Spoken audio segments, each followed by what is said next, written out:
Halo, Assalamualaikum warahmatullahi wabarakatuh. Selamat pagi anak-anak Ibu Riri. Salam sehat, salam bahagia, salam sejahtera untuk kita semua. Hari ini hari pertama kita melaksanakan pembelajaran daring. Setelah sekian lama saat COVID dulu kita daring, nah kali ini kita daring lagi. Kita berdoa sama-sama ya nak, semoga keadaan atau cuaca di luar segera membaik.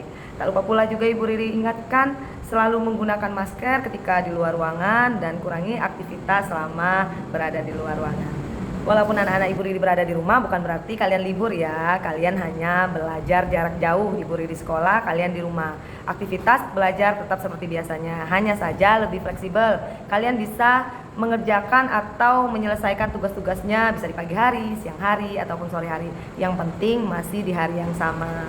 Hari ini kita belajar bahasa Indonesia. Materinya mengenai tentang unsur intrinsik. Nah, seperti yang kalian ketahui sebelumnya, unsur intrinsik adalah unsur yang berada dalam sebuah cerita. Apa saja unsur intrinsik dan apa saja yang akan kita pelajari hari ini? Simak video pembelajarannya ya.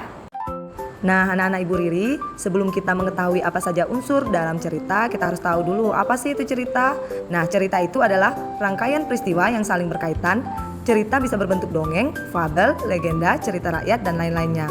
Cerita dapat memberikan hiburan dan pesan moral. Sekarang kita simak apa saja unsur dalam cerita. Unsur cerita ada dua, yaitu ekstrinsik dan intrinsik. Kalau unsur ekstrinsik itu di luar cerita ikut mempengaruhi isi cerita.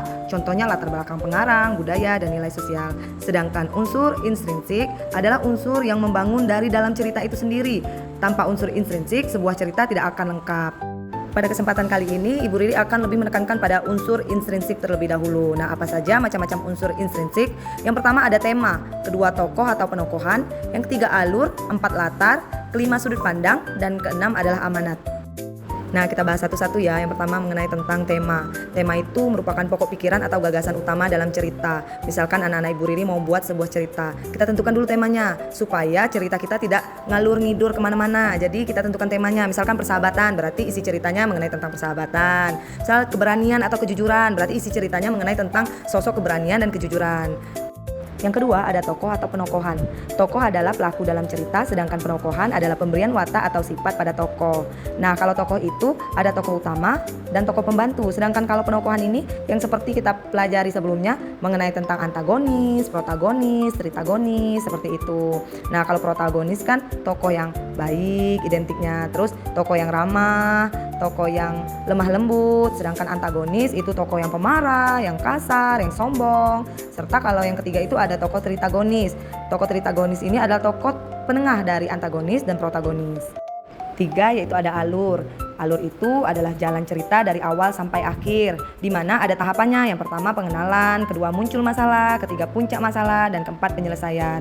Nah, alur ini ada dua loh jenisnya. Yang pertama alur maju, ada sebab dan akibat, kemudian ada alur mundur. Kalau alur maju ini menceritakan yang akan datang. Kalau alur mundur yaitu menceritakan kisah yang sudah pernah terjadi diceritakan ulang. Yang itu disebut dengan alur mundur. Yang keempat ada latar. Latar itu tempat atau waktu dan suasana dalam cerita. Contohnya, misalkan latar belakangnya di mana? Di sekolah kah, di rumah kah, atau di taman. Kalau waktu itu ada pagi, siang, malam. Mengenai tentang suasana itu, suasana hati dalam sebuah cerita itu. Kita kan bisa membacanya dan kita bisa memahaminya. Oh, ternyata alur ceritanya ini sedih, gembira, atau menyenangkan, seperti itu. Selanjutnya yang kelima ada sudut pandang. Sudut pandang adalah cara pengarang menempatkan diri dalam cerita untuk menyampaikan peristiwa kepada pembaca. Sudut pandang itu ada tiga, sudut pandang orang pertama, sudut pandang orang ketiga, dan sudut pandang orang kedua.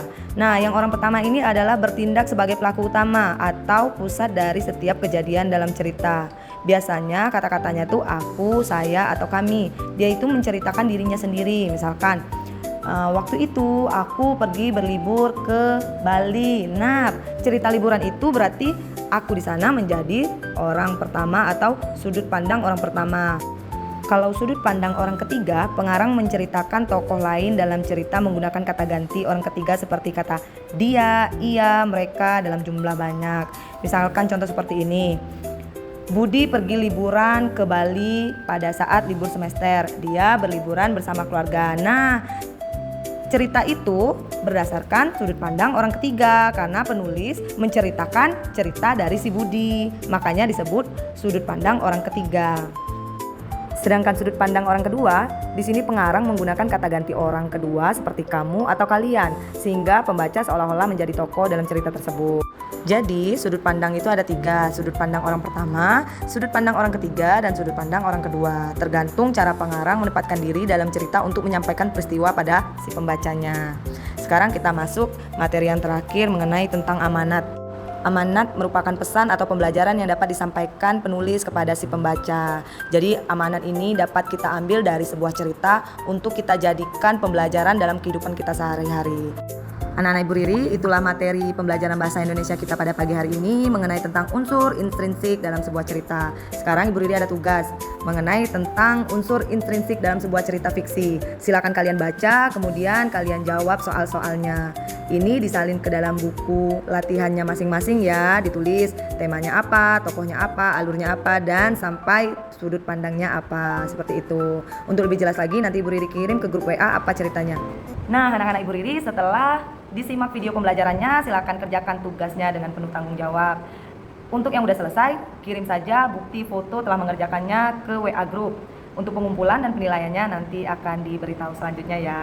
Mudah-mudahan cuaca dan kondisi segera membaik sehingga kita dapat berkumpul lagi di sekolah belajar seperti biasanya. Sekian dari Bu Riri akhiri. Assalamualaikum warahmatullahi wabarakatuh.